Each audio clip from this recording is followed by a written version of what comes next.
Assalamualaikum warahmatullahi wabarakatuh.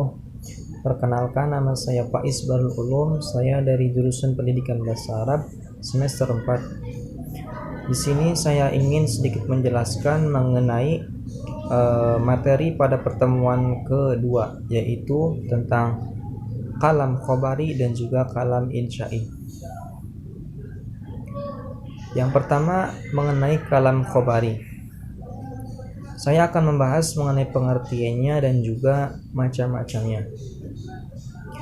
Pengertian dari kalam khobari yaitu kalimat berita atau kalimat informasi atau juga kalimat yang memaparkan sebuah kejadian atau peristiwa. Itu disebut kalam khobari. Nah, sedangkan dari pengertian kalam khobari tadi, kalam khobari mempunyai bentuk kalam atau bentuk-bentuk kalam khobari, yaitu ada dua. Yang pertama bentuk kalam berupa jumlah ismiyah dan juga jumlah fi'liyah. Yang berupa jumlah ismiyah terlebih dahulu, yaitu kalimat yang terdiri dari susunan mubtada khobar. Contohnya Zaidun qaimun.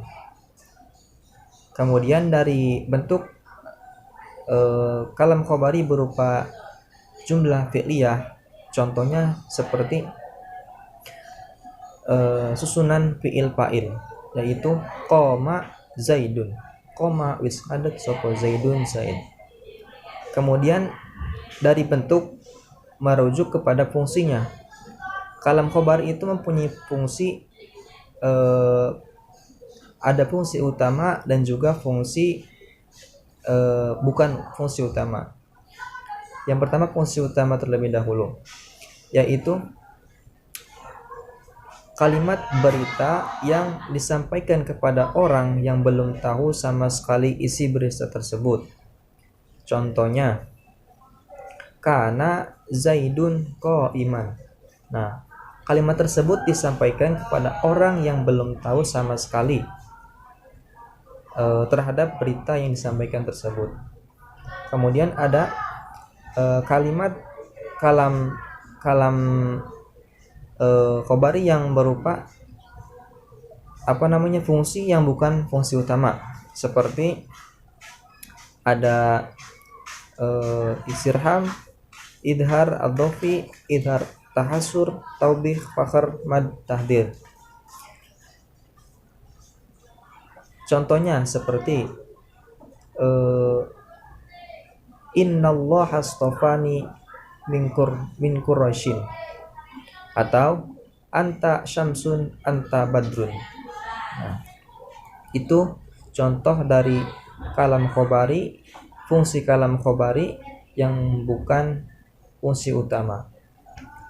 Kemudian ada lagi, tadi yang pertama bentuk, kemudian fungsi, dan yang terakhir ada macam-macam metode penyampaian kalam khobari kepada mukhatab atau pada audien, yaitu ada 3 macam. Yang pertama ada ibtida, atau yang kedua ada tolabi, dan yang ketiga ada ingkari.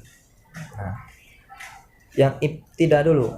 Ibtida yaitu kalimat berita yang disampaikan kepada pendengar yang diyakini akan menerima isi berita tersebut tanpa adanya keraguan. Nah, pada kalam ibtida ini tidak memerlukan taukid atau penguatan. Nah, contohnya seperti Zaidun qaimun. Zaidun utawi Zaid iku qaimun wong kang ngadeg. Nah, itu kalam khobari berupa ibtidai.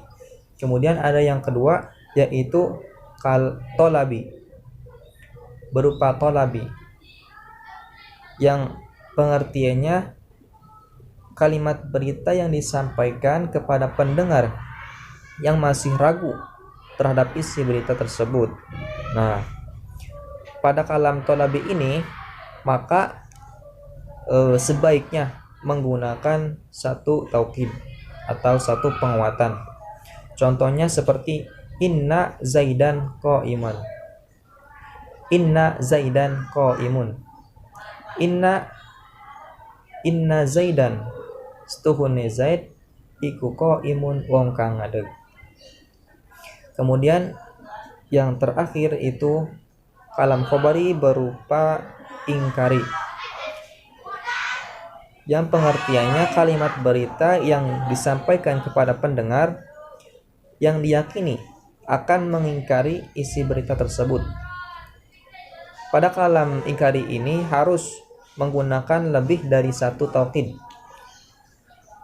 yang disesuaikan dengan kadar keingkarannya tersebut. Contohnya seperti inna zaidan laqaimun. Inna zaidan laqaimun. Selanjutnya mengenai pengertian kalam insya'i beserta macam-macamnya. Kalam insya'i merupakan kalam yang isinya terdapat bukan peristiwa ataupun kejadian ataupun juga berita, melainkan isinya terdapat suatu tuntunan atau ekspresi. Itu pengertian dari kalam insya'i. Kemudian macam-macam dari kalam insya'i itu terbagi menjadi dua. Ada kalam insya'i berupa talabi dan juga berupa ghairu talabi.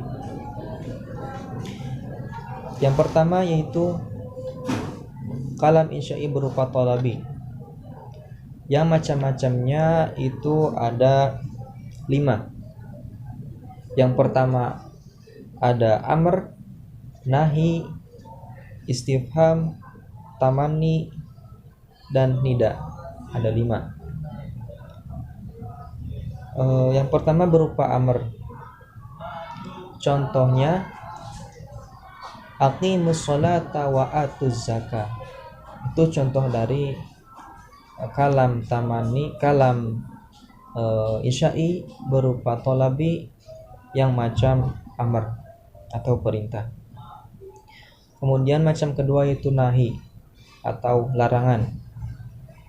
Contohnya seperti la tufsidu fil ardi ba'da islahiha.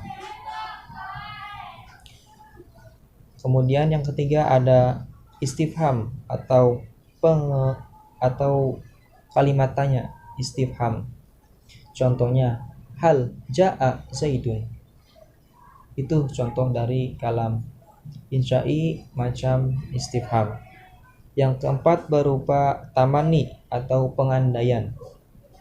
Contohnya laisa asyabab ya'udu yauman, atau laita lana mislama utiya qarun. Kemudian yang terakhir itu ada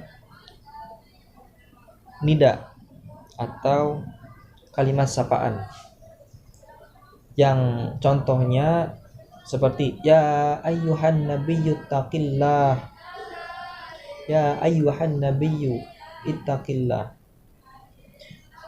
Itu contoh dari kalam tamani, kalam insya'i yang macam nida atau sapaan. Kemudian kalam insya'i yang macam kedua yaitu berupa ghairu talabi, yang memiliki 5 macam. Yang pertama ada madha wa wadam. Yang kedua ada uqud, ada uqud. Yang ketiga ada qasam. Yang keempat ada ta'jub. Yang kelima ada raja. Contoh dari madha wa dam, contohnya ni'mar rajulu zaidun, atau bi'satil mar'atu hindun. Kemudian yang kedua itu uqud atau ekspresi persetujuan kontrak. Contohnya bi'tu atau wahabtu atau istaraitu. Nah, Kemudian yang ketiga ada qasam, al-qasam, atau berupa sumpah. Contohnya, Allahi ma fa'altu hada. Itu contoh dari qasam. Kemudian yang keempat ada at-ta'ajub. Ta'ajub yang ekspresi kaguman. Yang contohnya ma ahsana aliyan. Itu contoh dari ta'ajub. Yang terakhir ada roja.